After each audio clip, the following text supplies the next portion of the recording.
바이블맵 오늘 함께 하나님의 은혜 가운데 이제 시작하게 되는데, 오늘 비가 또 많이 오는 가운데 또 많은 분들이 교회에 또 오지 못하고 이 시간 온라인으로 많이 듣고 계실 텐데, 또 여러분의 삶 속에 주님이 주시는 평안과 또 이 시간 또 은혜가 또 기쁨이 가득한 이 말씀 시간 되기를 소망합니다. 함께 기도하고 오늘 함께 우리 또 말씀을 보도록 하겠습니다. 사랑과 은혜 하나님 아버지, 오늘 이 시간 저희가 하나님의 말씀을 함께 듣고 또 함께 배울 수 있는 귀한 시간 주심에 감사함을 드립니다. 하나님, 우리가 살아가는 이 세상 속에서 이 말씀이 우리의 가는 길을 비추는 밝은 등불이 되기를 소망합니다. 또 우리 삶을 거룩하게 하나님의 백성으로 정말 만들어갈 수 있는 귀한 은혜의 통로가 되기를 간절히 소망합니다. 하나님, 다시 한번 이 시간을 통하여서 다시 한번 이 말씀을 통하여서 위로와 소망과 회복이 있는 거룩한 이 복된 이 저녁 시간이 될 수 있도록 성령님 역사하여 주옵소서. 이 모든 말씀을 주 예수 그리스도의 이름으로 기도드립니다. 아멘. 네, 비가 참 많이 오고 있죠. 오시는 분들이 또 오시다가 몇몇 분들은 이제 비가 너무 많이 와서 집으로 다시 돌아가시기도 했고, 네, 그럼에도 또 불구하고 이 시간 또 하나님이 이렇게 은혜 주시는 또 시간에 우리가 좀 짧지만 집중해서 다시 한번 누가복음 말씀 속에서 좀 하나님의 귀한 메시지 듣는 시간이 되기를 소망해 봅니다. 자, 누가복음 6장부터 오늘은 볼 텐데요. 6장 1절에 이제 안식일에 예수님께서 이제 행하신 일이 나옵니다. 여러분, 유대인들은 특히 안식일이 굉장히 중요한데, 그것은 다름 아니라 이제 구약 율법에서도 안식일을 기억하여 그날을 거룩하게 지키라는 명령 때문이었죠. 그래서 안식일에 일하는 것 굉장히 율법으로 그것은 금기시되어져 있었고, 심지어 하나님도 안식일에 일한 사람을 심지어 죽이기도 하십니다. 구약에 보면. 그러니까 안식일이 얼마나 중요했는가라는 것을 미루어 알 수 있죠. 근데 예수님께서 안식일에 지금 어떻게 하시고 있습니까? 자, 예수님께서 제자들과 함께 이삭을 잘라서 먹는 밀 이삭을 이렇게 손으로 비벼서 그것을 먹는 장면이 나오는데, 안식일에 이것이 왜 문제가 됐을까? 바로 일했다는 것이죠. 비비어서 음식을 해 먹는 행위 자체가 유대인들에게는 당시 금기시되었던 안식일에 일하는 것이 되었다고 합니다. 그래서 안식일 전날에 다 먹을 걸 준비해 놓고 준비한 걸 먹어야 되는데 갑작스럽게 먹었던 것이죠. 예수님과 제자들이. 왜 먹었을까요? 배고프니까. 배고프니까 먹은 거예요. 하지만 지금 유대인들의 시각은 예수님과 제자들이 일했고 하나님께서 명령하신 안식일을 어겼다라는 율법의 판단으로 제자들과 예수님을 정죄하고 있었습니다. 하지만 예수님은 말씀하시죠. 배고픈 자가 안식일에 먹는 것은 전혀 문제가 되지 않는다. 그 예로 다윗의 예를 들었습니다. 다윗의 예에서도 우리가 구약에서도 살펴봤듯이 다윗도 쫓기던 상황에서 배가 고팠을 때 그의 부하들과 함께 제사장만이 먹을 수 있었던 진설병 떡을 먹었습니다. 이거는 금기시 되었던 것, 더 귀한, 그리고 반드시 이거는 지켜져야 될 명령이었음에도 불구하고 하나님은 그 다윗과 사람들을 죽이지 않으셨다는 것이죠. 왜? 배고픈 자들에게 하나님께서는 배불리 또 그들에게 먹을 것을 주는 것은 안식일에 일하는 어떤 그 행위들보다 자비롭고 사랑과 긍휼의 하나님의 뜻이 더 우선시 된다라는 하나님의 마음이 담겨 있었기 때문입니다. 그래서 안식일을 지키는 것도 중요하지만 오히려 사람들이 안식일을 지키느라 자비와 긍휼과 사랑 베푸는 것을 잊는다면, 그것이 본래 하나님의 뜻인데 그것을 잊는다면 하나님이 더 마음 아프셨다는 것이죠. 두 번째에서도 마찬가지입니다. 6절에 또 다른 안식일에라고 시작하고 있죠. 자, 이번에는 오른쪽 손 마른 사람이 나오게 됩니다. 그런데 서기관과 바리새인들이 예수님을 책잡기 위해서 가만히 쳐다보고 있습니다. 병 고치는 순간 왜 안식일에 일했느냐라고 트집 잡고 정죄하려고 기다리고 있었던 것이죠. 8절에도 보니까 예수님께서는 그들의 생각을 다 아시고 그 사람을 가운데 세우시고 이렇게 말씀하십니다. 9절에 보면 안식일에 선을 행하는 것과 악을 행하는 것, 생명을 구하는 것과 죽이는 것 옳은 것이 옳으냐라고 말씀하시죠. 그러시면서 그 사람을 고쳐 주십니다. 즉 안식일에 너희가 일하는 것이 금기시 되어져 있지만 그것을 너희가 만들어서 율법을 지키고 있지만 하나님의 마음은 선을 행하고 다른 사람을 돕고 자비를 베푸는 것, 생명을 살리는 것은 그 모든 안식일 법 위에 더한 사랑의 법이다라고 말씀하고 있다는 사실입니다. 그러자 11절에 그들은 화를 내죠. 노가 가득하여 예수님을 더 어떻게 할까? 심지어 죽이려는 또 음모까지도 계속해서 이들은 가지고 있습니다. 너무나 안타깝죠? 율법주의에 얽매이다 보니 정말 중요한 사랑의 하나님의 마음을 놓친 율법주의자들이, 형식주의자들이 되어져 버렸다는 사실입니다. 자, 12절부터 보시면 예수님께서는 이제 기도하러 산에 올라가시고 밤이 새도록 기도하시고 제자들을 부르시고 그들을 사도라 칭하십니다. 자, 그리고 제자들의 이름이 쭉 나오고요. 20절부터 보시면 이제 예수님께서는 복과 화를 선포하십니다. 여러분 마태복음에는 무슨 복이 있었죠?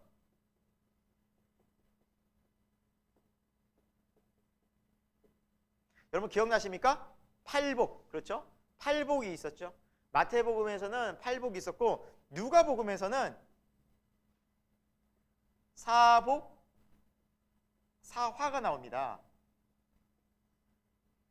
4개의 복과 4가지의 화.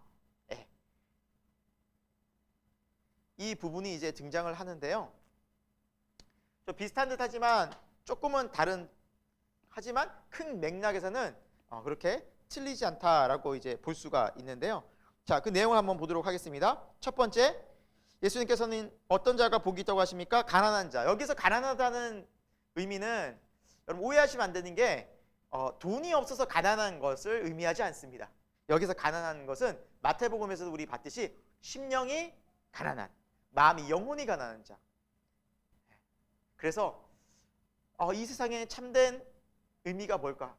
이 세상이 너무너무 허무한데 영적인 허기를 느끼는 거죠. 진짜 하나님이 계시는 걸까요? 신이 있는 걸까요?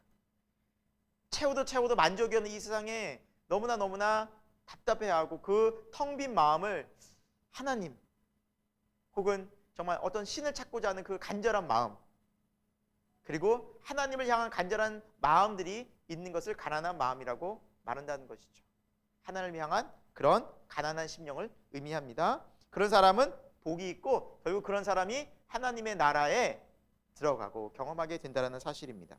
그리고 지금 줄인 자는 복이, 이것도 마찬가지입니다. 줄인다는 것은 오늘 식사를 못하고 육적인 음식을 채우지 못한다는 의미가 아니라 영적인 줄임입니다. 영적인 굶주림입니다. 영적으로 목말라 하는 거죠. 심리적으로 하나님 말씀대로 어떻게 이렇게 살아가야 하는데 왜 이렇게 난 못 사는 걸까? 나는 왜 이렇게 여전히 부족할까? 영적인 목마름을 가지고 하나님께 나오는 자들은 복이 있다. 그들이 영적 체험을, 공급을 받게 될 것이다 라는 말씀이고요. 지금 우는 자는 복이 있다. 여기서 운다라는 것은 하나님을 향한 안타까운 마음으로 우는 것입니다. 특히 가장 중요한 죄에 대한 회개가 있느냐라는 것이죠. 죄를 짓고 슬퍼하고 안타까워하면서 하나님 앞에 간절히 기도하는 사람, 또한 답답함과 억울함들을 누구에게? 하나님께 토로하면서 우는 사람. 하나님 어떻게 살아갑니까? 그래서 그 주체가 바로 하나님이라는 거예요. 하나님을 향해서 울고 시대를 보면서 울고 안타까워하는 그 사람들이 복이 있다. 결국 주님이 그들에게 웃음을, 기쁨을 주실 것이라 약속합니다. 그리고 22절에 어떤 자가 복이 있다?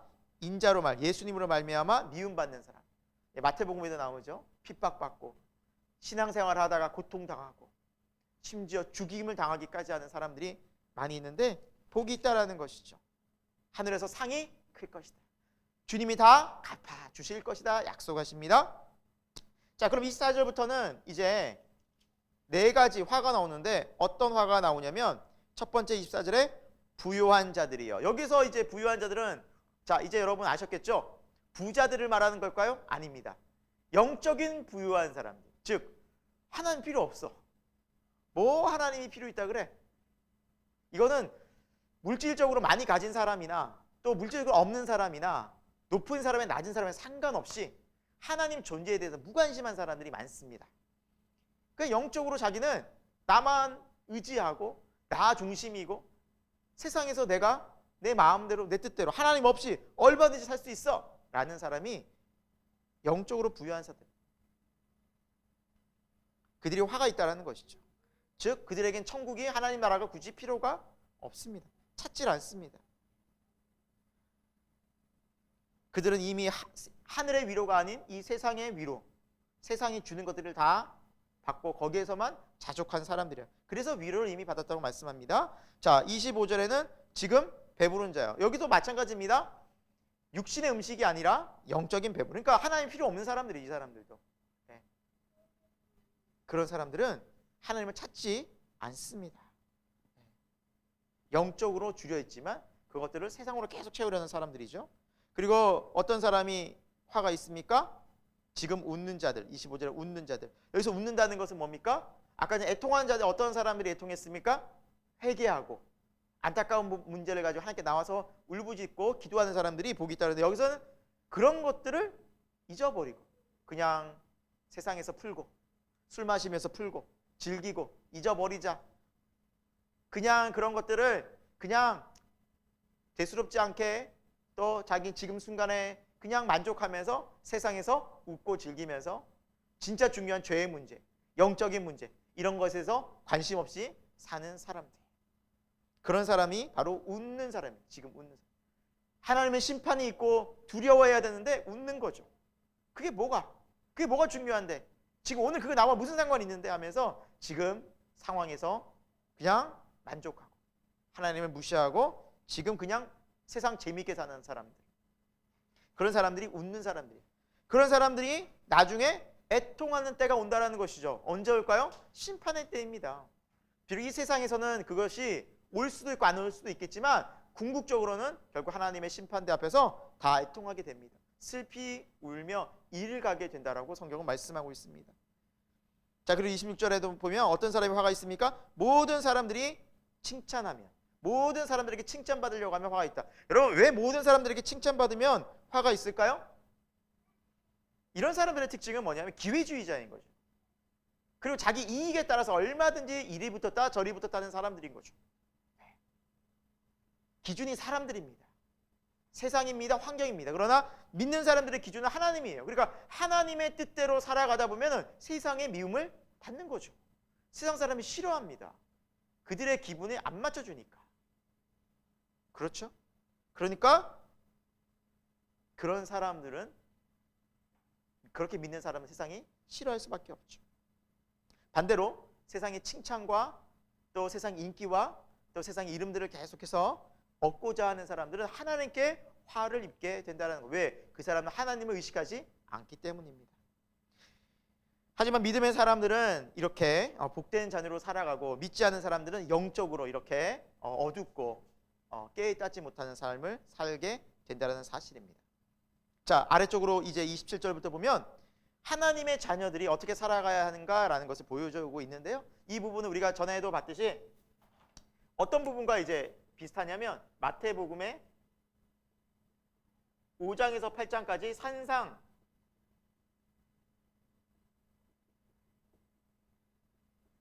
산상수훈이라고 말하죠. 산상설교. 마태복음 5장부터 8장까지 나오는 산상수훈과 비슷한 내용들이 이제 나옵니다. 그 아래쪽에 쭉 해서 나오는데 뭐 내용은 비슷해서 제가 자세하게 언급은 하지 않겠습니다. 여러분 읽어보시면서 이 부분을 쭉 참고하시면 될 것 같습니다. 대표적으로 원수를 사랑하라. 그리고 29절에 이 뺨을 치면 저 뺨도 돌려대라. 거스를 달면 속옷도 주어라. 그리고 31절에 남에게 대접받는 대로 너도 남을 대접해라. 황금률이죠. 대접받고자. 그리고 이렇게 살아가는 것이 왜 중요하냐? 죄인들도 자기 사람들은 다 챙긴다는 거죠. 악한 사람들도 요즘 정말 그렇습니다. 조직이에요. 소위 깡패라고 하는 그 그런 조직의 보스들이나 그런 사람들도 자기 사람 측근들을 엄청 챙깁니다. 목숨 걸고요. 그 사람들을 위해서 대신 감옥에도 갑니다. 심지어. 목숨을 걸고 싸우기도 합니다. 그런 사람과 비교하면 그리스도인들이 자기 사람만 챙긴다는 것은 하나님 보실 땐 그들과 그 죄인들과 뭐가 다르겠냐는 거죠. 하지만 그리스도인들은, 성도들은 자기 사람만 챙긴 것이 아니라 평소에 또 이웃들과 주위 사람들에게 하나님의 마음으로 관대하게 또 배려하고 지내야 한다라는 말씀입니다. 이것이 바로 제자의 삶이라는 것이죠. 그런 사람들이 이제 하나님 안에서 35절에 36절에 보면 상을 받고 하나님의 자녀가 된다. 하나님의 아들이라 불리움을 받을 것이다. 이제 말씀하고 있습니다. 36절에도 보면 왜 이렇게 살아가느냐? 하나님 아버지가 자비로우시기 때문이다. 하나님 아버지가 바로 죄인들과 의인들, 이 세상 모든 사람을 이렇게 사랑하시고 그렇게 대하시기 때문에 너희도 이렇게 살아라 라는 거죠. 자, 그리고 37절에 비판하지 말라, 정죄하지 말라, 용서하라. 정말 우리가 늘 마음속에 품고 살아야 될 것 같습니다. 우리도 모르는 사이에 참 많이 비판하고 정죄하지 않습니까? 그러나 돌이켜보면 그런 비판과 정죄로 돌아옵니다. 다른 사람도 나를 그렇게 정죄하고 비판하고 그런 것들을 당한다는 것이죠. 그래서 우리가 계속해서 이런 말씀들을 기억하면서 비판하려고 할 때, 정죄하려고 할 때 참 조심해야 될 것 같습니다. 그리고 용서하는 삶을 살라라고 말씀합니다. 자, 그리고 39절에도 어떤 말씀입니까? 자기 눈 속에 있는 들보, 큰 기둥이죠. 건물의 기둥. 그거는 보지 못하고 남의 눈에 있는 티를 보고 이렇게 그 사람들을 비판한다라는 말씀이죠. 그래서 39절에도 그들이 바로 맹인을 인도하는 모습이다라고 말씀하고 있습니다. 어떻게 인도가 되겠습니까? 눈뜬 사람이 눈먼 맹인을 인도해야지 어떻게 맹인을 인도할 수 있겠냐는 것이죠. 그래서 비판 가득하고 정죄 가득한 사람이 인도하는 그 뒤에는 같은 사람들만 모이게 된다는 것이죠. 그래서 여러분, 비판하는 무리에 가보면 서로 비판합니다. 정죄하는 무리에 가보면 서로 손가락질합니다. 그 논쟁과 정쟁의 끝이 없습니다. 안타깝지만 그래서 비판을 그치고 정쟁을 그치고 다툼을 그칠 때 비로소 화해와 연합이 오는데 정말 이것은 중요하고 이 세상 살아가면서 가정에서부터 우리가 또 이 교회에서도 세상에서 너무나 중요한 모습이라는 것이죠. 참 안타깝지만 세상을 보면 우리가 뉴스나 또 정치를 보면 이것이 얼마나 이런 경우가 많이 나타나는지 모릅니다. 자기의 문제는 별로 안 커요. 심각하지 않아요. 그러나 다른 사람, 반대편에 살아가는 그 정치인들의 모습들은 다 문제투성이에요. 그러니까 양극으로 치닫고. 여러분, 그런 모습들이 우리 가정에서나 혹은 직장에서나 혹은 교회에서 계속해서 벌어질 때 하나님 되게 안타까워하지 않겠냐라는 거죠. 적어도 하나님을 믿는, 말씀을 따라가는, 순종하는 주님의 성도들이라면, 하나님의 백성들이라면 이제 어떻게 살아야 할까요? 제자의 길로 살라는 거예요. 이 말씀을 기억. 내 눈에 들보가 있는데, 이렇게 큰 티가 문제가 있는데 다른 사람의 그 작은 문제를 내가 왜 지적하고 있을까? 겸손해지라는 것이죠. 회개하라는 것이죠. 자, 그리고 43절부터는 나무는 그 열매를 보고 안다고 했습니다. 여러분, 어떤 나무인지는 그 나무의 종류는 우리가 열매를 보고 알 수 있듯이 마찬가지로 우리가 마음에서부터 악한 생각, 불의한 마음을, 죄악된 마음을 품으면 행동으로 분명히 입으로나 말로나 나타난다는 것이죠. 그래서 우리가 마음에서부터 그것을 잘 다스려 가야만 합니다. 그래서 45절 끝에도 마음에 가득한 것을 입으로 말함이니라. 이 말씀은 생각과 마음에서부터 우리의 말과 행동이 드러난다는 것이죠. 그래서 우리의 말과 행동을 조심해야 하는데 먼저 우리 생각과 마음을 먼저 지키는 것에서부터 출발해야 될 줄로 믿습니다. 여러분, 우리가 잘 생각해야 됩니다. 어떤 말들이나 안 좋은 말들, 행동들이 나오지 않겠습니까? 근데 이것이 어디에서 출발한다고요? 이미 출발은 어디라고요? 우리 마음이라는 거죠. 마음. 그래서 하나님을 믿는 사람들은 뭘 항상 신경 써야 돼요? 마음. 하지만 사람들은 행동과 말을 신경 써요. 하지만 하나님 믿는 사람들은 늘 마음. 하나님은 뭘 보신다? 중심, 마음을 보신다. 그러니까 마음에서부터 우리가 잘 하나님의 말씀으로 훈련되어지고 순종하는 작업이 없이는 절대 말과 행동이 달라지지 않습니다. 잠깐은 달라질 수 있어요. 잠깐은 뭐 이게 좀 변화되는 것처럼 보여요. 하지만 이것이 바뀌지 않으면, 그래서 우리의 마음을 새롭게 성령으로 바꾸지 않는 이상 이것은 절대 바뀌지 않고, 또 성령으로 거듭난 사람은 이 마음을 계속해서 훈련해 나가야 됩니다. 말과 행동들이 잘 나올 수 있도록.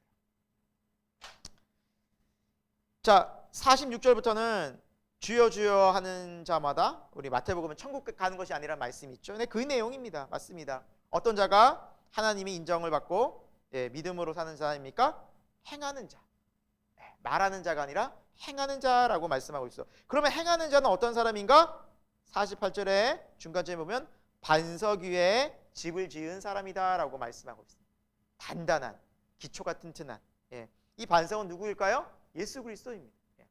정말 우리가 예수 그리스도 안에서, 예수 그리스도를 믿음으로 성령을 거듭한 그 안에 우리가 믿음의 집을 잘 지어야 그 사람은 탕류, 즉 거친 비바람과 오늘같이 그냥 엄청난 지금 비가 내리고 있지 않습니까? 바람이 불고 있지 않습니까? 이때 제대로 건축되어지지 않은 집이나 산이나 준비가 안 된 것들은 다 무너지고 토사가 밀려오고 아마 문제가 심각하게 발생할 것입니다. 하지만 든든하게 지은 집은, 또 그런 믿음의 삶은 어떻게 됩니까? 요동치지 않습니다. 튼튼하다라는 것이죠. 이런 사람이 어떤 사람이라고 말씀하고 있습니까?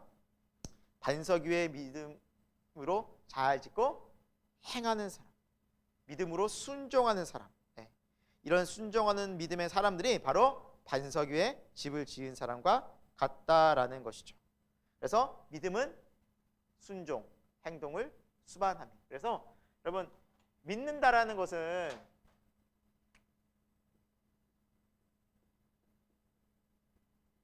그 증거로 순종이 나타납니다. 즉 믿음의 사람은 순종을 반드시 동반합니다. 순종하는 것을 보면 뭘 알 수 있습니까? 아, 이 사람이 믿는다라는 걸 알 수 있는 거죠. 하나님의 말씀에 순종하는 것은 믿음이 있다라는 증거입니다.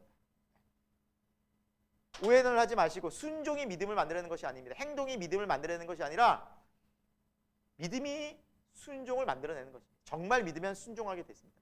정말 예수님 믿으면 따라가게 되어져 있습니다. 순종합니다. 그래서 순종이 너무너무 중요합니다. 자, 7장으로 가보도록 하겠습니다. 7장에는 이제 예수님께서 가버나움으로 이제 가시는 길에 한 사람을 만났는데 어떤 백부장을 만납니다.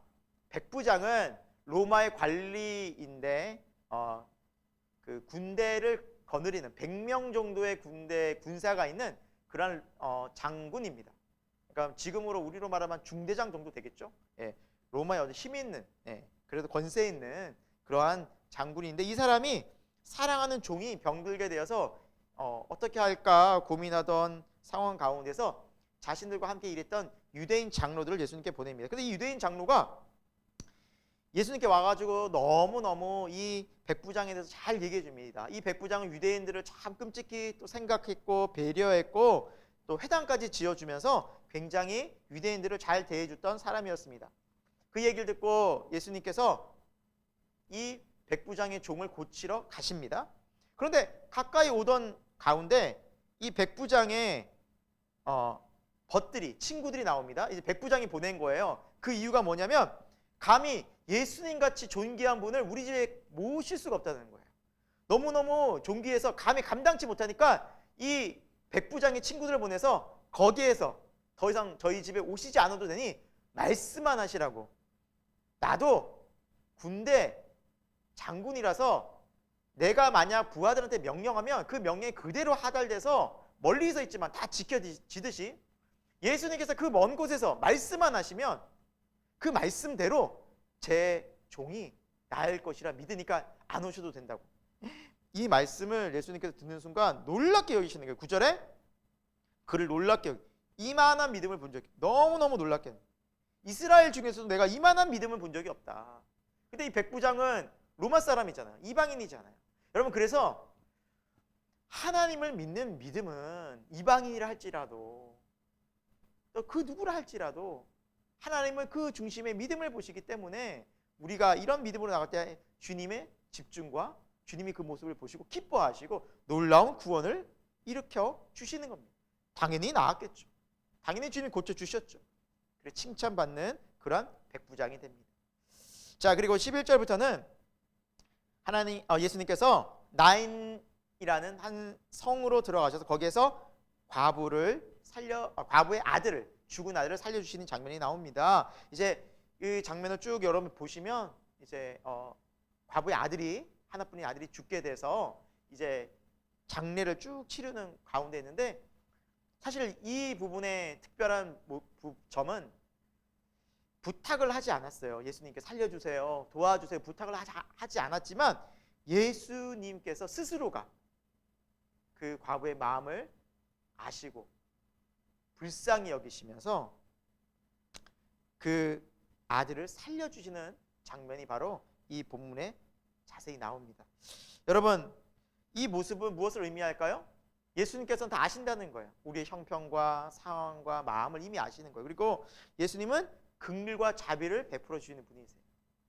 예수님 우리를 심판으로 오신 것이 아니라 회복시키러 오셨고, 우리를 죄에서 자유하고 구원케 하시기 위해서 예수님은 이 복음을 전하러 오신 자비와 긍휼의 주님이심을 꼭 기억할 수 있기를 바랍니다.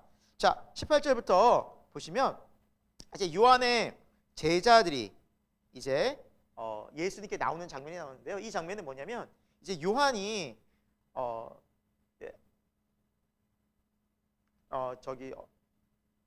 빌립이 이제 잘못된 결혼을 했잖아요. 이제 그 형제 아내를 빼앗았잖아요.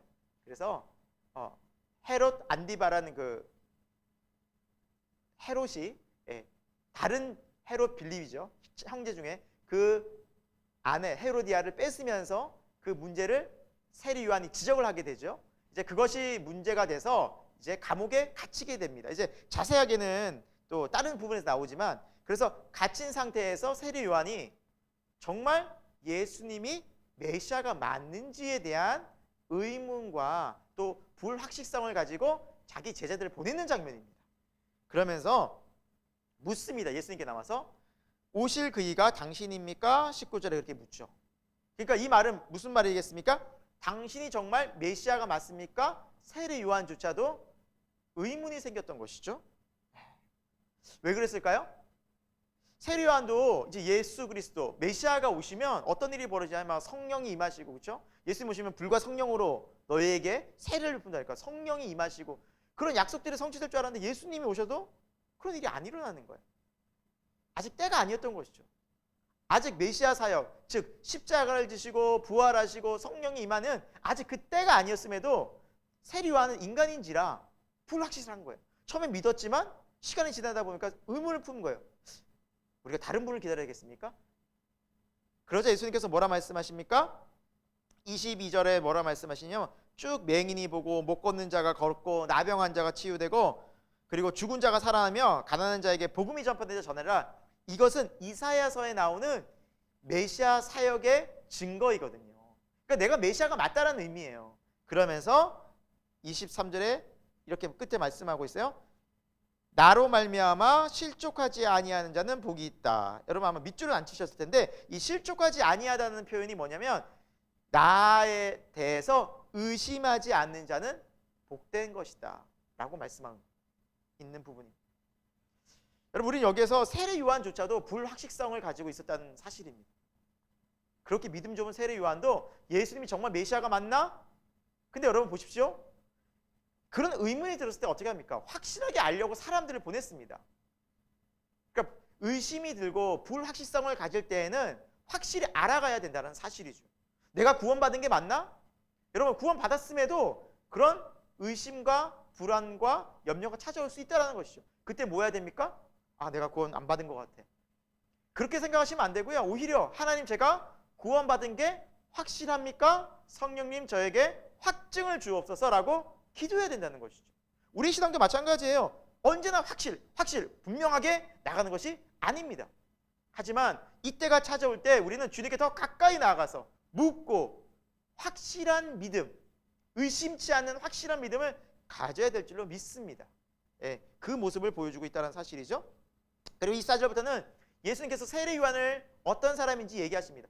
세례 요한은 비록 이렇게 의심하고 제자들을 보냈지만 어떤 사람입니까? 광야에서 예수님께서 오시기 전에 그렇게 세례를 베풀면서 하나님의 나라의 미리 오심을 알리던 그런 사람이었다라고 이야기해 주십니다. 그래서 사람이 낳은 자 중에 세례 요한보다 큰 자가 없다라고까지 칭찬해 주십니다. 그리고 31절부터는 예수님께서 이 세대 사람들을 어떻게 비유하시냐면 장터에 사람들이 많이 모인 시장에서 피리를 불어도 춤을 추지 않고 곡하여도 막 슬픔을 가지고 막 사람이 우는데도 같이 울지 않고 마치 그러한 상태다라고 말씀하고 있습니다. 즉 무관심, 무반응, 관심이 없는 거예요. 예수님 오셔도 말씀하셔도 관심이 없는 거예요. 여러분 그래서 오늘 이 시대에도 왜 이렇게 복음의 사람들이 관심이 없을까? 왜 예수님이 이렇게 관심이 없을까? 어떻게 이럴 수 있을까? 충분히 그럴 수 있는 거예요.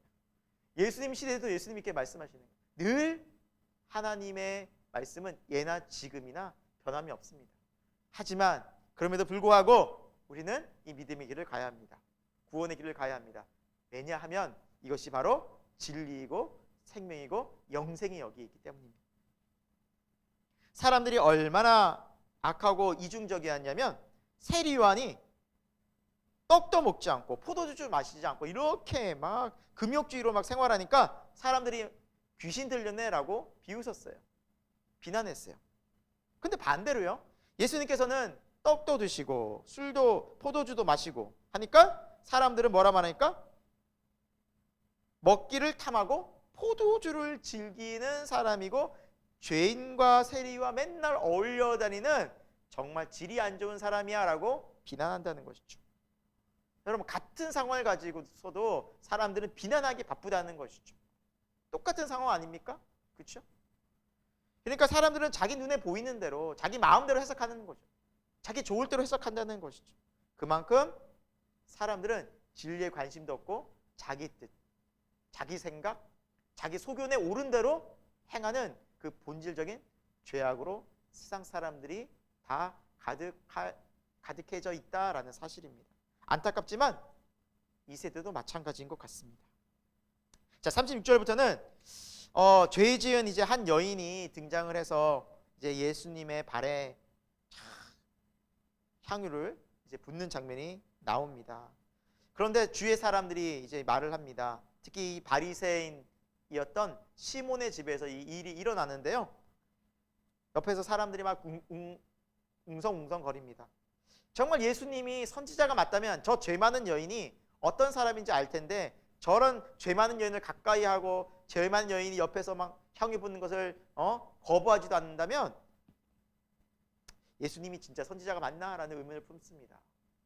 여러분 이 죄 많은 여인은 어떤 여인이었을까 성경은 자세히 기록하지 않습니다. 하지만 사람들에게도 익히 다 드러난 죄가 있었던 것 같아요.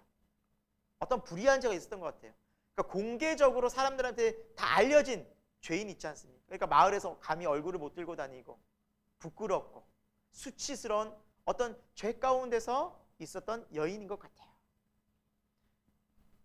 그런데 그 여인이 향유를 붓는 모습을 보고 예수님께서 말씀하십니다. 40절에 시모나라고 말씀하십니다. 여기서 이 시몬이라는 사람은 이 바리새인의 이름이었습니다. 예수님이 초대한 시몬에게 묻습니다. 빚진 자 둘이 있는데 한 사람은 500데나리온의 빚을 짓고 한 사람은 50데나리온을 졌는데 빚을 다 탕감받았다. 누가 더 기뻐하고 좋아하겠느냐라고 얘기를 하자 그 시몬이 말하기를 500데나리온 빚 탕감받은 사람이 더 기뻐하고 감사할 것 같습니다. 그러자 예수님이 맞다라고 말씀하세요. 그렇죠. 요즘 1000만 원 빚 있는 사람보다 1억 빚 탕감받으면 훨씬 더 그게 더 크지 않습니까? 맞다. 그러면서 이 여인에 대해서 말씀하시기를 시몬이라는 이 사람 바리새인은 너는 내가 들어왔을 때 발 씻을 물도 주지 아니하였다. 여러분 기본적으로 손님이 오면 가장 기본적인 손님을 대하는 태도가 그 유대인들 사회에서는 샌들을 신고 다니거든요. 그 팔레스타인 지역은. 그래서 발이 늘 더럽습니다. 먼지 가득하고. 그래서 손님이 오면 그 손님을 대접하는 가장 기본적인 첫 번째 단계가 발 씻을 물을 줍니다. 발을 씻게 해줍니다. 근데 그 물조차 안 준 거예요. 그런데 이 여인은 예수님을 눈물로 발을 적시고 닦는 거예요. 그리고 기본적으로 손님이 와서 입 맞추고 환영하는 그런 인사도 안 했지만 이 여인은 발에 입을 맞췄고, 머리에 귀한 손님이 왔을 때 감람유를 부어주는데 이 예수님에게는 그런 행동을 하나도 일치하지 않았지만 이 여인은 귀한 값진 향유를 예수님의 머리에 부었다라는 거죠. 그리고 예수님께서 말씀하십니다. 너의 많은 죄가 사하여 졌도다. 그 이유는 뭡니까? 사랑함이 많다라는 거예요. 하나님께 감사함이 넘친다는 거예요. 너무너무 은혜가 넘치는 거예요. 자기 큰 죄가 사해졌기 때문에. 여러분 그래서 신앙생활은 정말 내가 깊은 죄 가운데 있다가 정말 내가 정말 심각한 죄인이었구나라는 것을 깊이 깨닫고 하나님의 큰 은혜를 누릴 때 하나님 우리가 더 뜨겁게 사랑할 수 있고 더 깊이 감사할 수 있고 더 크게 기뻐할 수 있음을 여러분 믿으시기 바랍니다. 어떤 죄 가운데 있을지라도 내가 아무리 깊은 죄, 아무리 많은 죄, 아무리 심각한 죄를 졌다 할지라도 하나님의 사랑은 더 그것을 덮고도 남음이 있기 때문에 여러분 그것을 십자가의 은혜를 경험하고 나오면 하나님을 더 뜨겁게 사랑할 수 있습니다. 더 깊이 하나님의 은혜 감사할 수 있습니다. 그것이 바로 예수님이 오신 이유입니다. 그래서 이 여인이 얼마나 죄 가운데서 감사하고 회복되었고 구원받았는지를 기쁨으로 표현하는 그 장면이 향유를 붓는 장면이었습니다. 자, 그리고 예수님께서 말씀하신 50절에 내 믿음이 너를 구원하였다. 여러분 그래서 여러분 구원은 예수님으로부터 오지만 예수님께로 나아가는 이 믿음의 행위 자체는 우리가 적극적으로 순종하고 적극적으로 나가야 돼요. 그 모습은 우리의 마땅한 모습이에요. 겸손하게 적극적으로 나가는 것을 주님께서는 기뻐 여겨주신다는 거죠. 그것을 우리의 믿음으로 봐주신다는 거죠. 자, 8장입니다. 8장에는 이제 앞부분에는 이제 예수님의 사역들, 하나님 나라를 이제 선포하고 복음을 증거할 때 여러 여인들이 이제 도왔다라는 장면들이 이제 나오고요. 그리고 이제 4절부터는 우리 잘 아는 이제 비유이죠. 씨 뿌리는 비유. 그렇죠? 이제는 뭐 이 내용은 여러분 너무너무 많이 이제 해서 이제 자세히 다루지 않겠지만 네 가지, 그렇죠? 네 가지 땅, 그렇죠? 네 가지 땅. 길가, 여기서는 길가가 나오고요. 또 바위가 나오고요. 그리고 가시떨기.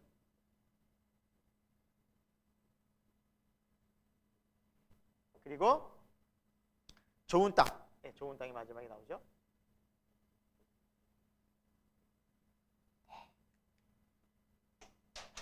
이 곳에 뭐가 떨어집니까?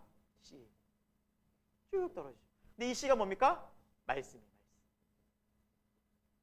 그래서 결국에는 길가도 그 바로 그렇죠? 마귀가 와서 갖고 와서 열매를 못 맺고, 바위도 잠깐 견디지만 잠깐 기뻐하지만 결국에는 금방 말라서 죽고, 가시떨기도 안 되죠. 살아가면서 세상 유혹과 고난이 오자 여기서 결국 안 돼요. 결국 좋은 땅만 열매를 100배 혹은 30배, 60배, 100배의 열매를 맺습니다. 여러분 이 땅들은 우리의 마음이라 볼 수 있죠. 마음. 그래서 여러분 하나님의 말씀에 문제가 없습니다. 문제는 뭐가 있어요? 마음에 문제가 있는 거예요. 하나님의 말씀은 동일하게 다 뿌려져요. 하지만 이 마음이 어떠냐에 따라서 열매를 맺는 겁니다. 근데 이 마음이 좋은 땅이 되려면 어떻게 해야 될까요, 여러분? 내가 열심히 노력하면 될까요? 기독교는 그걸 말하지 않습니다, 여러분. 어떤 분들은 이 길가에서 우리 마음이 차근차근 길가에서 바위로 가고 발전하고, 바위에서 가시떨기로 발전하고, 가시떨기에서 좋은 땅으로 발전한다고 말씀하시는 목사님들도 계십니다. 차례차례 단계라는 것이죠. 단계. 이쪽으로 간다. 과정이다. 그러나 이 좋은 땅은 성령께서 오셔서 새롭게 변화되지 않으면 새 마음이 될 수 없다라고 말씀하시는 목사님들 계십니다. 저는 이쪽을 좀 지지합니다. 절대 우리는 좋은 땅이 될 수가 없어요. 우리가 아무리 노력을 하고 아무리 좋은 마음을 가진다고 성령께서 오셔도 우리를 새롭게 해주셔야 돼요. 그때서야 열매 맺혀요, 여러분. 기독교는 노력을 해서 열매 맺히는 게 아니에요. 여기서 길가에서 아무리 노력한다고 해서 좋은 땅으로 절대 가지지가 않아요. 성령께서 내 마음을 완전히 거듭나게 해주셔서 새 사람이 되어야만 열매 맺을 수 있어요. 그 다음부터 하나님이 기뻐하시는 것은 하나님을 만나지 못하면 뭔지 모릅니다. 절대 우리는 하나님이 어떤 분인지 알 수가 없습니다. 누가 오셔야지만 성령이 오셔야만 알 수 있어요. 그래서 좋은 땅에 열매가 맺히려면 성령의 열매가 맺히기 위해서 우리가 성령의 임재를 경험하고 거듭나야 된다. 그래서 믿음으로 기도하시고 나아갔을 때 또 주님의 은혜 속에서 이 새로운 거듭남의 은혜 속에서 좋은 땅이 되셔서 정말 다 열매 맺는. 그래서 성령의 사람이 되면요, 여러분, 즉 100% 열매 맺는 삶이 돼요. 성령의 사람이 됐을 때, 거듭났을 때 비로소 100% 열매 맺는 인생이 돼요. 왜? 그분이 하시니까. 성령께서 하시니까. 내가 하는 것이 아니라 이제 그분과 함께하고 그분께 순종하니까 되는 거죠.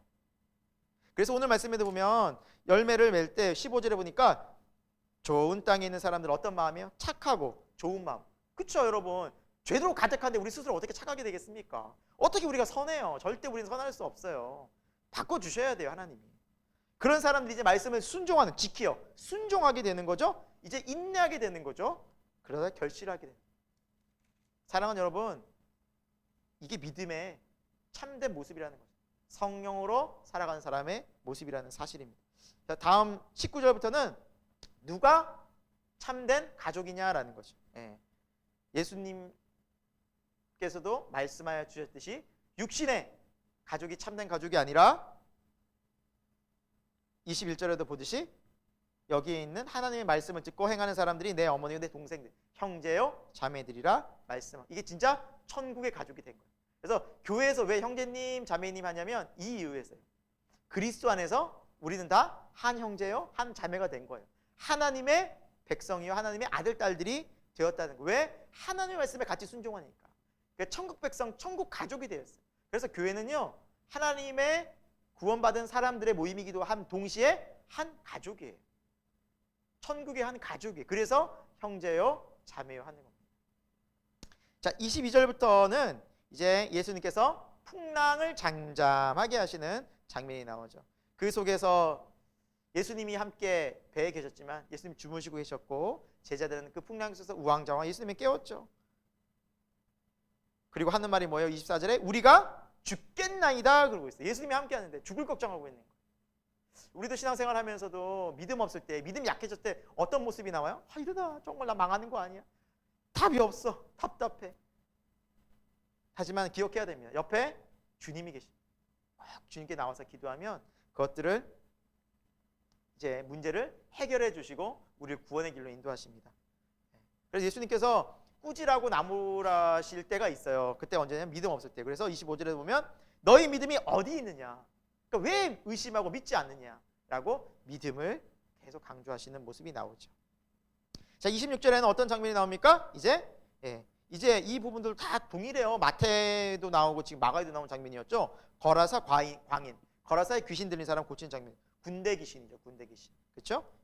그래서 예수님께서 군대 귀신을 고쳐 주시고 회복시켜 주시는데 예수님께서는 왜 가셨다? 이 사람 고치러 가십니다. 귀신이 예수님을 부를 수 없잖아요. 또 귀신 들린 사람이 예수님을 부를 리도 없잖아요. 예수님이 알고 가신 거예요. 이 한 사람 때문에 그 먼 거리를 구원하라. 그래서 우리가 여러분 내가 주님을 찾는 것 같지만 성경은 절대 그렇게 말씀하지 않아요. 주님 먼저 찾아오세요. 주님 찾아도 왜 이렇게 안 만나주십니까? 아니에요. 주님이 먼저 찾아오셨고 기다리고 계세요. 우리가 믿음을 가지고 나가면 돼요. 반드시 주님 만나주십니다. 주님에게 우리를 찾아오시는 분이기 때문입니다. 겸손하게 회개하며 또 주님 말씀에 순종하고 나갈 수 있는 모든 분들이 되길 소망합니다. 자, 40절입니다. 40절에는 이제 예수님께서 회당장 야이로의 딸을 이제 고쳐 주시는 장면이 나옵니다. 뭐 이 장면도 여러분 잘 알다시피 회당장 야이로를 이제 고쳐 주실 때 이제 여기 누가복음에는 그 회당장 야이로의 딸이 몇 살이었다고 나옵니까? 12세다라고 이제 나오죠. 외동딸 12세. 그런데 여러분 이 12살 난 이 외동딸을 고치러 가는 장면에서 43절에 보면은 지금 12회를 혈혈증으로 앓던 여인이 나오죠. 그렇죠? 12. 한 아이는 어릴 때부터 회당장의 딸이었으니까 부유하고 사실은 어느 정도 넉넉한 집안에서 살았을 것입니다. 회당장의 이 딸, 외동딸. 하지만 12회를 혈혈증으로 앓던 여인은 어땠을까요?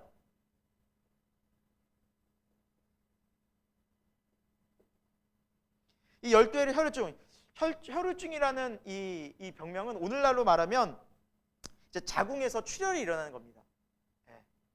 그리고 이게 당시에 왜 큰 문제가 되냐면 여인이 이렇게 출혈이 일어나는 부정한 여인으로 취급받았어요. 그러니까 사람들에게서 계속해서 외면시 당하고 소외시 당하고 심지어 가족들에게서도 100% 외면당했을 겁니다. 그게 몇 년이에요? 무려 12회. 똑같죠. 외동딸은 사랑으로 컸고 정말 기원받고 많이 자랐겠지만 이 여인은 12회 동안 수많은 의사들을 만나러 다니면서 고통과 또 슬픔 속에 눈물로 외로움 속에 보냈을 것입니다. 예수님께서 하나님께서 보실 때는 이 두 명 다 소중하다는 거다. 너희들이 봤을 때는 여기가 더 귀한 딸이고 그런 것처럼 보이겠지만 하나님의 눈으로 봤을 때는 다 소중한 다 주님의 딸들이라는 거예요. 그래서 여러분 보십시오. 여러분 잘 알다시피 이 여인이 예수님 옷자락만 만져도 낫겠다는 그 믿음을 가지고 손을 댔죠. 그러자 예수님이 물었죠. 누가 46절에 보니까 누가 내 옷에 손을 대었느냐. 그 이유가 뭐예요? 내게서 능력이 나갔다라는 거죠. 능력이 나갔다. 여러분 믿음으로 만지는 건 달라요. 그러니까 제자들이 아니 수많은 사람들이 밀고 땡기는데 예수님 누가 잡았냐는 어떻게 합니까? 하지만 예수님 다 알고 계신다는 거죠. 누가 눈물로 누가 믿음으로 누가 간절히 하나님께 나와서 주여라고 외치고 주님을 찾느냐. 믿음의 주님은 반응하신다는 거죠. 주님은 다른 데 반응하는 것이 아니라 믿음에 반응하신다는 겁니다. 그리고 여러분 보십시오. 그리고 그 연이 났습니다. 그러자 자신을 숨기지 못할 것을 안지라 드러내서 자기가 왜 맞는지 다 이야기합니다. 그때 예수님께서 48절 예수께서 이르시되 뭐라 말해요? 딸아 그러잖아요. 딸아. 예수님은 이런 딸 기른 적이 없고 낳은 적도 없어요. 하나님의 딸이랑 너도 하나님의 딸. 외동 그 12회를 지냈던 회당장의 딸이나 이 12회를 너무나 고생하고 외롭게 지냈던 이 딸이나 다 하나님의 존귀한 딸들이라는 거예요. 차별이 없으신 주님이세요. 여러분 이 주님은 우리가 꼭 만나야 돼요. 주님이 우리를 이렇게 찾고 계시는데 기다리고 기도하면 반드시 만납니다. 자, 그렇게 해서 돌아갑니다. 그래서 딸들을 이 치료해 주시고 그 외동딸을 예수님께서 고치러 가시는 중에 그만 사람들이 얘기합니다. 이제 예수님이 안 오셔도 됩니다. 왜? 이미 죽었습니다. 이미 죽었거든요. 그 딸이 12살 외동딸이. 하지만 예수님 말씀하십니다. 두려워 말고 뭐하라? 50절에 믿기만 하라. 그 아이가 죽은 것이 아니라 뭐한다? 잔다. 예수님의 시각은 그게 아니었던 거죠. 잔다. 내가 깨우러 간다. 요한복음 11장에도 나사로를 내가 깨우러 간다 그러잖아요. 잠든 걸 깨우러 간다. 그래서 죽었다는 표현은 여러분 이 세상에서 우리 인간이 쓰는 표현 숨이 끊겼다는 것이고요. 인간은 죽지 않습니다. 영혼도 영원히 죽지 않아요. 그래서 자는 그 아이를 주님께서 깨우러 가는데 자 보십시오. 어떻게 깨우십니까? 54절에 아이야 일어나라. 예수님의 말씀은 즉 명령 그대로 성취되거든요. 55절에 뭐라 말씀합니까? 영이 돌아와 그랬어요. 영이 돌아왔어요. 그러니까 다시 육신을 잃고 살아난 거예요.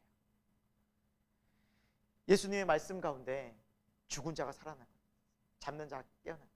나중에 그러니까 여러분 우리가 다 죽고 어떻게 뭐 강에 빠져 죽든 땅에 묻혀 죽든 어떻게 죽든 다 이제 죽은 다음에 예수님께서 다 부르시는 날이 있을 거예요. 그러면 다 어떻게 돼요? 영이 돌아와서 다 주님 앞에 보일 거예요.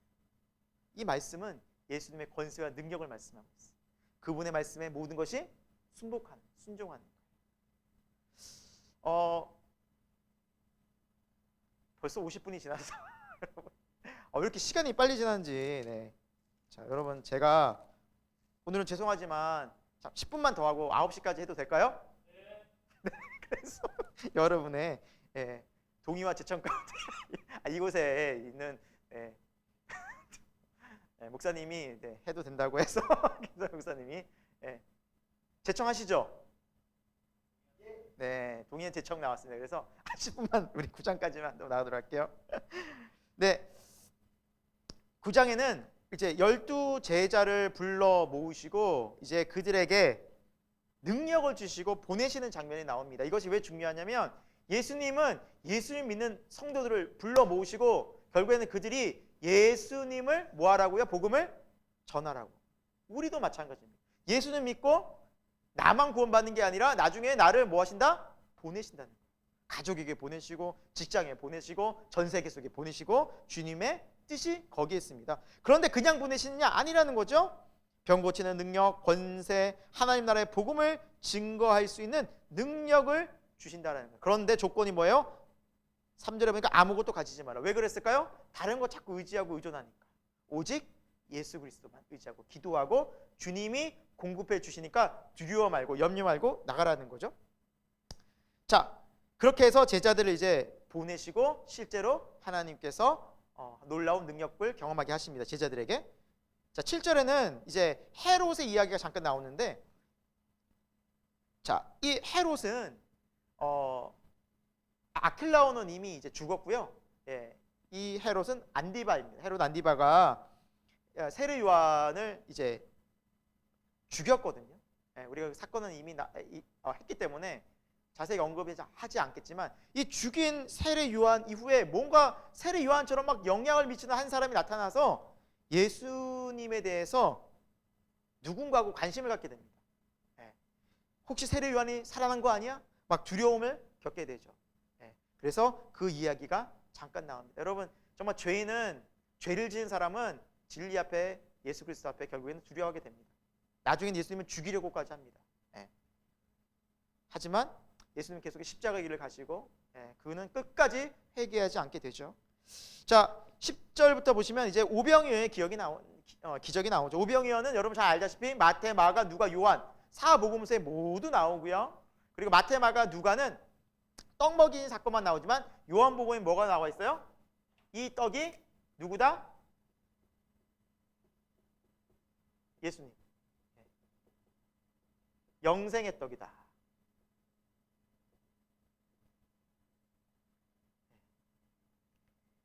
오병이어에서처럼 이제 사람들이 떡을 먹고 배부르게 먹고 다시 이 사람들이 세상으로 나아가 살 수 있었듯이 마찬가지로 우리도 영생의 떡 대신 예수 그리스도, 영원한 만나가 되신 예수 그리스도를 통해서 우리가 영원히 살게 될 것이다.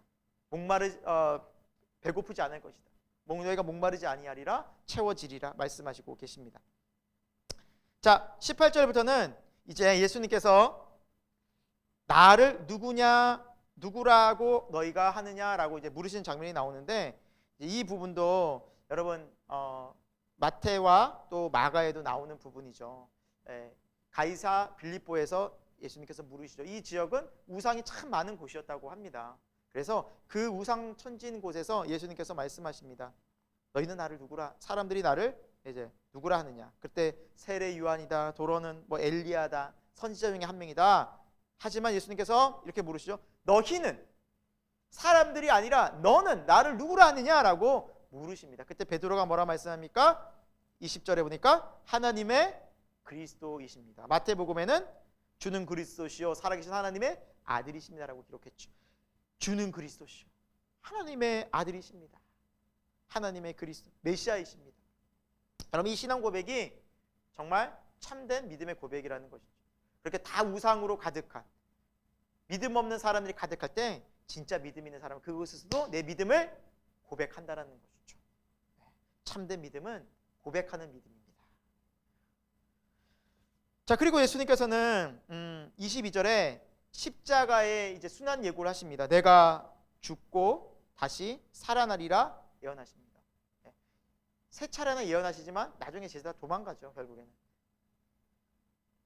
예수님께서는 그 십자가의 길을 뭐라 말씀하십니까? 23절에 또 무리에게 이르시되 아버지 나를 따라오려거든 자기를 부인하고 날마다 제 십자가를 지고 나를 따를 것이니. 여러분 십자가의 삶이란 예수님께서 가신 그 길을 따라가는 것인데 나의 십자가가 있습니다. 우리 삶의 고난의 십자가, 여러분 십자가라는 것은 고통이지 않습니까? 분명히 있습니다. 어렵습니다. 하지만 주님께서 주신 내 삶을 내팽개치고 불만을 가지고 떠나는 것이 아니라 내 삶에 부르신 그 자리에서 충성되게 그 십자가를 지고 주님과 함께 걸어가는 것이 바로 구원의 길이라는 것이죠. 좁은 길이라는 것이죠. 사랑하는 여러분, 예수님 믿는다고 해서 모든 어려움이 다 없어지고 나에게는 환난도 안 닥치고 하는 족족마다 다 성공하지 않습니다. 그것을 계속 우리가 기도한다면 예수님이 하나님 믿는 게 그럼 무당 전보고 굿하는 거 뭐가 다르겠습니까? 그것은 하나님 기뻐하시는 삶도 아니고 예수님께서 오신 이유도 아닙니다. 우리는 어려움이 있습니다. 하지만 믿음이 생기면 이 어려움과 이 나의 십자가의 길 속에서 예수님의 은혜와 사랑으로 넉넉히 감사하며 찬송하며 믿음으로 이 길을 갈 수 있구나라는 그런 마음이 생기는 것입니다. 그래서 이 십자가의 은혜로 말미암아 우리가 세상을 이기는 것이지 그 어려운 세상 속에서도 우리가 굴복하지 않게 되는 것 십자가의 능력인 것이지 세상의 어려움이 다 없어지는 것이 절대 아니다라는 사실입니다. 사랑하는 여러분, 주님께서 주신 나의 십자가를 지고 날마다 주님을 쫓고 날마다 주님을 묵상할 수 있는 깨어있는 성도에게 축원드립니다. 그리고 예수님께서 뭐라 이후에 말씀하십니까? 나를 위하여 목숨을 잃으면 너희가 구원을 얻으리라. 여러분 생각해 보십시오. 온 천하를 다 얻는다고 한들 내 목숨을 잃게 되면 무슨 소용이 있겠습니까? 세상은 그렇습니다. 그렇다고 온 천하를 얻는 것도 아닙니다. 다 얻을 것처럼 붙잡을 것처럼 그것들이 다 내가 가질 수 있는 것처럼 쫓아가다가 결국에는 뭘 놓칩니까? 영생을 놓치게 됩니다. 이거 어리석은 것이라는 것이죠. 하지만 예수님을 믿는 삶은 심지어 내 목숨까지도 주님 나라와 주님의 의를 위해서 예수 그리스도를 위해서 희생하지만 그 희생이 결코 헛된 것이 아니라 하나님께서 영원히 빛나는 영원한 상급으로 우리에게 채워주시기 때문에 그것이 지혜롭다는 사실입니다. 그러니까 예수님께서 말씀하신 것이죠. 너희가 세상에서 내 말을 부끄러워하고 나를 부끄러워하면 내가 장차 천사들의 영광 가운데 올 때 너희를 부끄러워하리라. 여러분 복음을 부끄러워하면 안 되고 예수 그리스도를 절대 부끄러워하면 안 됩니다. 예수 그리스도는 우리의 유일한 소망이고 유일한 기쁨이고 능력이기 때문입니다. 유일한 구원이기 때문입니다. 자, 그리고 예수님께서 이제 28절부터 보면 이제 이 말씀하시는 변화산에 올라가서 이제 기도하시고 또 거기에서 누구를 만납니까? 모세와 엘리야를 만나게 되는 장면이 나오죠. 예. 그리고 그곳에 같이 베드로, 요한, 야고보도 함께 데리고 가죠. 자, 그곳에서 하나님의 그 음성도 들리죠. 35절에 이는 나의 아들 곧 택한 자니라 또 이렇게 말씀하고 있는 장면이 나옵니다. 자, 37절부터는 이제 내려오셨는데 여러분 우리가 저번에도 이제 봤듯이 앞에서 봤죠. 마태와 마가에서 귀신 들린 아이의 아빠가 와서 고쳐달라고 하니까 제자들이 고칩니까? 못 고칩니까? 못 고치죠. 못 고칩니다. 그래서 뭐 어떻게 우왕좌왕하고 있을 때 예수님 오셨죠. 그래서 너희가 왜 이렇게 믿음이 없느냐? 왜 믿지 못하냐? 그래서 그 아이를 기도로 고쳐 주십니다. 기도로 낫게 해주시죠. 자, 그 장면이 나오고요.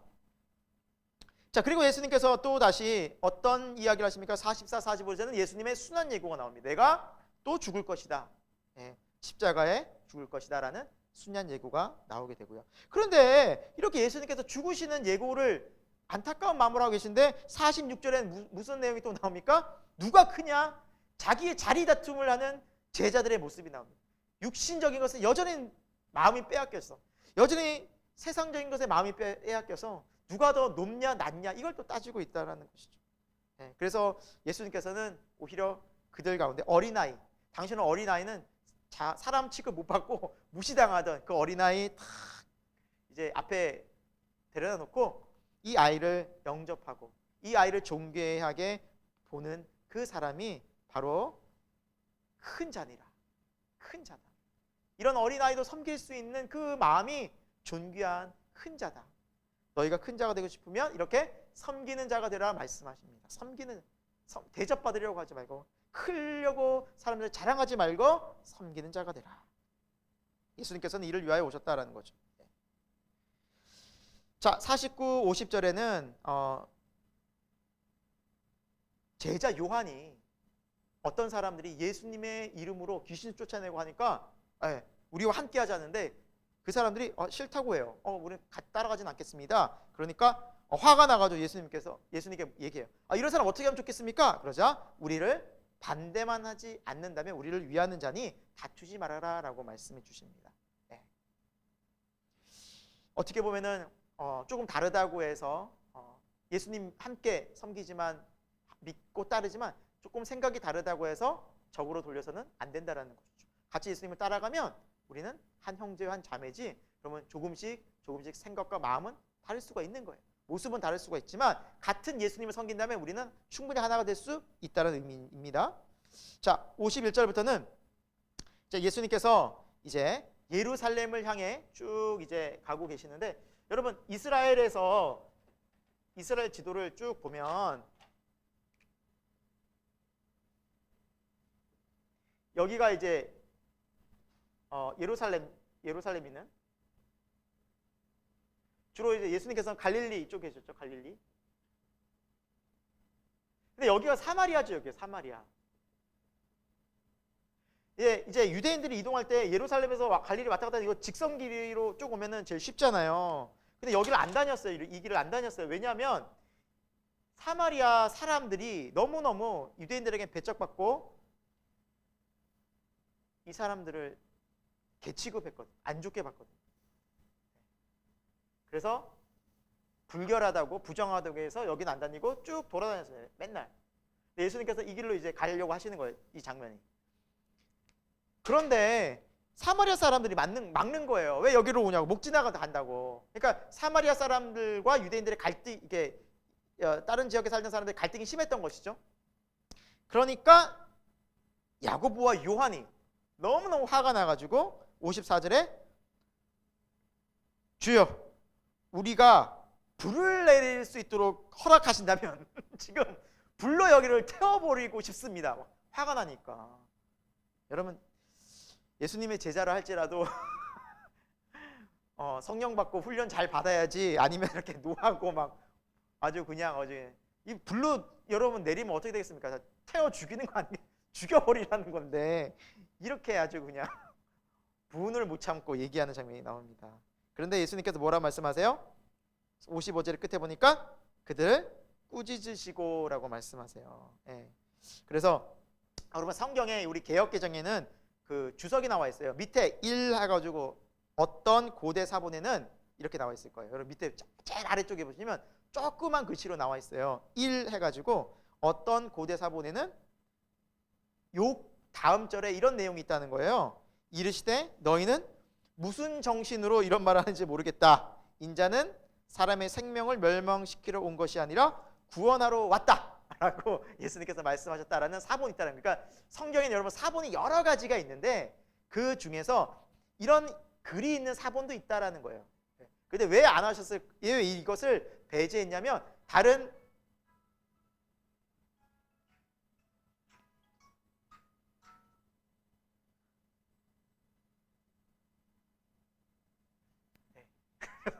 다른 사본들, 즉 좀 이렇게 권위 있는 사본들에게 있어서는 이 내용이 빠져 있었어요.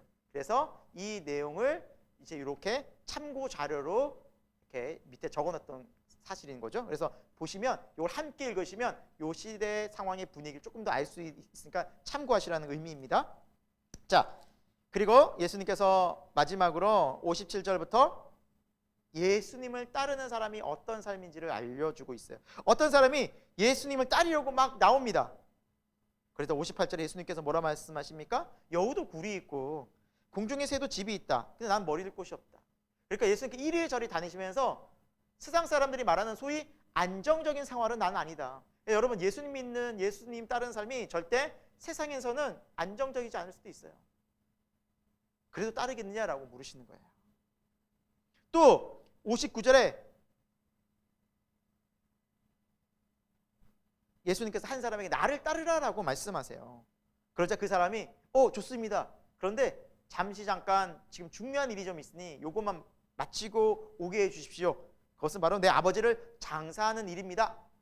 저번에도 말씀드렸다시피 유대인들이 온전한 부모님의 장례를 치르려면 1년이 걸려요. 그러니까 그 기간 동안 계속해서 내가 아버지를 애도하고 있겠다는 거예요. 그러니까 예수님께서는 그럴 필요 없다. 이미 죽은 자는 죽은 자고 죽은 자들로 그들을 자기 그 죽은 사람을 장례하게 하고 너는 나를 따르라. 왜? 더 귀한 것이 살아있는 사람들에게 복음을 증거하는 일이 훨씬 더 귀하기 때문에 나를 따르라라고 말씀하고 있다는 것이죠. 끝으로 61절에는 주여 내가 주를 따르겠습니다. 하지만 먼저 가족과 잠깐 작별 인사하게 도와주옵소서 라고 말하고 있어요. 이것은 작별 인사로 돌아가면 마음이 약해지잖아요. 약해지거든요. 또 갈까 말까 또 막 망설이게 되고. 그러자 예수님께서는 이렇게 말씀하십니다. 62절에 손에 쟁기를 잡고 뒤를 돌아보는 자는 하나님 나라에 합당하지 않다. 여러분, 밭 갈 때 이제 쟁기를 잡고 앞만 보고 가야지 이게 뒤를 돌아보고 좌를 보면 쟁기가 움직이잖아요. 밭 고랑이 제대로 안 갈리는 겁니다. 이도저도 안 되는 것입니다. 즉 예수님의 제자가 되는 삶은 누구만 바라보는 겁니까? 주 예수 그리스도만 초점을 맞추라는 것입니다. 세상 다른 것에는 마음을 빼앗기지 말라는 사실이죠. 여러분, 그렇습니다. 예수님의 제자가 되는 삶은 정말 이처럼 우리가 어떻게 살아가야 되는지 예수님 보여주고 계십니다. 참된 제자는 이 세상에 마음이 빼앗기지 않고요. 비록 이 세상에 혹시 편안하고 안락하고 즐기는 것들이 있다 할지라도 기꺼이 희생하고 주님 나라를 위해서 먼저 그것을 위해서 얼마든지 뒤로 할 수 있는 삶이라는 사실입니다. 왜? 영혼 구원이 훨씬 귀하니까. 사랑하는 여러분, 우리의 삶 속에서도 참된 제자의 삶이 되어서 우리가 정말 잘 믿고 있는가, 오늘 말씀을 통해서 우리를 돌아보고 오늘도 우리가 이 시간 이때 깨어있는 신앙인인가, 정말 잠든 신앙인이 아니라 주님 오심을 기다리는 신앙인인가, 늘 말씀 속에서 우리를 비춰볼 수 있는 이 모든 말씀을 듣고 있는 분들에게 그런 주님의 은혜가 함께하기를 축원드립니다. 늦은 시간 조금 더 제가 좀 오래 했는데 여러분 또 평안한 밤 되시고요. 또 한 주간도 주님의 은혜 속에 주님의 귀한 사랑 속에 남은 한 주도 잘 보내시고 귀한 거룩한 주일 맞이할 수 있기를 바랍니다. 기도하고 마치도록 하겠습니다. 하나님 감사합니다. 이 저녁 시간에 하나님 우리에게 귀한 생명의 말씀을 허락해 주셨습니다. 진리의 말씀을 주셨습니다. 구원의 말씀을 주셨습니다. 소망의 말씀을 주셨습니다. 하나님, 이 말씀 속에서 우리가 다시 한번 살아계신 예수 그리스도를 만나고 또 우리가 이 세상을 어떻게 살아가야 할지, 성도로서 주님의 제자로서 이제 깨어있는 성도로서 어떻게 살아가야 할지를 분명히 믿고 확신 가운데 걷는 인생이 다 되게 하여 주옵소서. 하나님, 또 많이 또 비가 오고 또 많이 또 우리가 하루하루 살아가기 많은 또 바쁜 날들이겠지만 이 속에서도 살아 역사하시는 성령님의 음성에 귀를 기리고 주님과 동행하는, 부활의 주님과 함께하는 복된 인생이 되도록 하나님께서 은혜 베풀어 주옵소서. 이 모든 말씀을 주 예수 그리스도 이름으로 기도드립니다. 아멘.